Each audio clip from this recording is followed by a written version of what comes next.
In the year 2050, the world will no longer look the same. Cities will rise higher, technology will be everywhere, and the line between human and machine will blur. Every job we know today will be transformed or erased. Machines will not only work faster but think smarter, leaving millions to wonder. Will I still have a place in this world?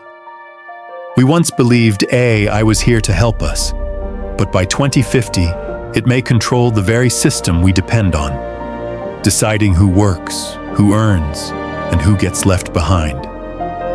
Education, medicine, even our wars, machines will lead, and humanity may watch from the sidelines, powerless to stop what we created. The gap between rich and poor will explode, because in this new age, those who own the technology will own the future.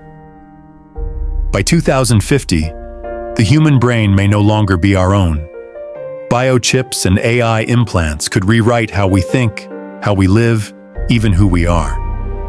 But this future carries a shadow. Your every move tracked, your choices predicted, freedom reduced to an illusion. So the real question is, when machines rise inside us, will we still be human, or just shadows of what we once were?